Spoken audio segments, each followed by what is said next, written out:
It's actually interesting to see what happened in the civil rights movement in the United States. Maybe it gives some insight into what you might be facing.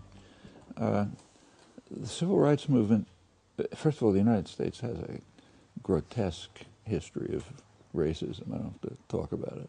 After all, slavery, you can't get worse than that. And the slavery, contrary to what people believe, the slavery didn't end. During the Civil War, there was an Emancipation Proclamation, and for about 10, and there were several other constitutional amendments which gave rights to freed slaves. They were never implemented. There were a couple of years after the Civil War when blacks actually had freedom. You know, they had a little land, they could run for political offices and so on and so forth. It lasted about 10 years. After that, there was a compact between the North and the South that essentially let the southern states do anything they wanted. And what they did was criminalize black life. So, for example, if a black man was standing on a street corner, he could be charged with vagrancy. And he had to pay a court fee of maybe $10, but he didn't have $10. So he'd go to jail, you know, and he'd never get out. If a black man looked at a white woman the wrong way, that somebody thought was the wrong way, he could be accused of attempted rape. And then he's in forever. Pretty soon they had the black population in jail. And once they were in jail, they became a slave labor force, literally, and one that was better for the employers than slaves, because the state provided prison labor to U.S. Steel, other major corporations, and that's a terrific workforce. They're disciplined, they're controlled, they don't ask for better wages, they can't do anything. They do prisoner does something you don't like, you know, some of the guards, you won't say what happens to him, but not nice. A large part of the American Industrial Revolution was based on slave labor after the Civil War. In fact, that lasted pretty much up to the Second World War. The Second World War, they needed free labor for production, you know. So this system was kind of dismantled. And then there were about 20 or 30 years of relative freedom for African Americans. The post-war period was a very fast growth period, you know, a lot of manufacturing production, you know, very fast growth rate. And there were jobs for black males. They could go work in the auto factories, get a pretty decent job, you know, join the union, get union benefits, health care, and so on. And that ended around 1970s. Around the 1970s, when the economy kind of shifted to financialization and offshoring of production, these production opportunities disappeared. And what happened? They were thrown back into jail, literally. You take a look at from around 1980, incarceration rates in the United States were about the same as Europe. Now they're 5 to 10 times as high. And it's mostly black men, some black women, by now Hispanics. And they're again a slave labor force. They produce for manufacturing industries, sometimes for the state, in jail. They don't sell them in the United States, but in China, you can buy, you used to be able to buy jeans, which are called prison jeans. Did you ever hear of these? Anyway, they sell prison jeans to China, made in prisons. So the civil rights, the situation of African Americans in the United States is still pretty awful.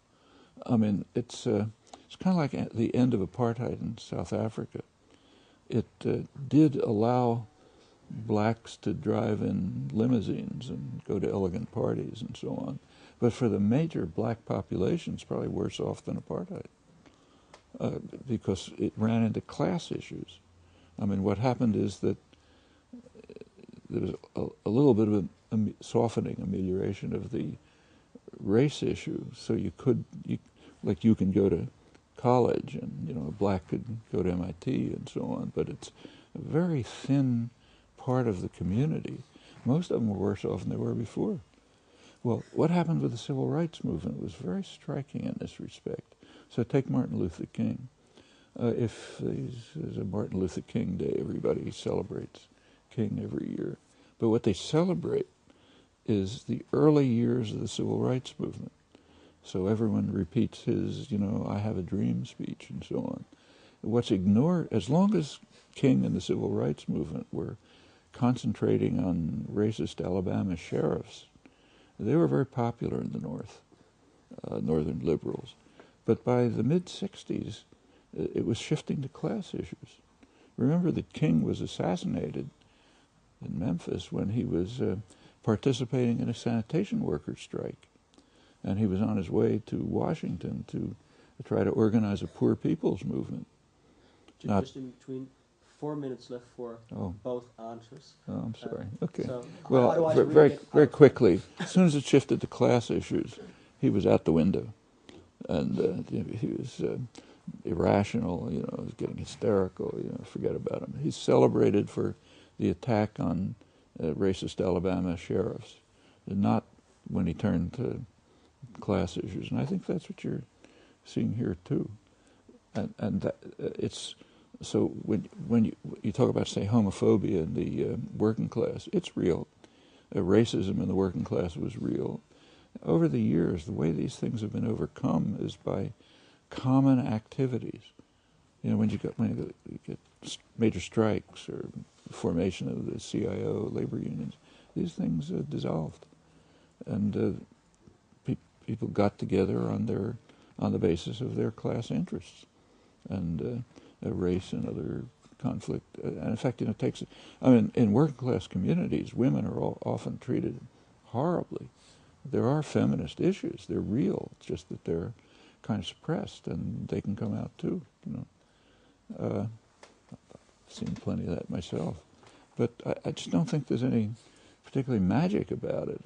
People have to get together and work on core, basic issues that, in fact, unite them. And since you mentioned Turkey, I should say, I mentioned that the United States is maybe unusual or unique even in protection of freedom of speech, but Turkey is unique, in my opinion, in the fact that it has an honest intellectual class.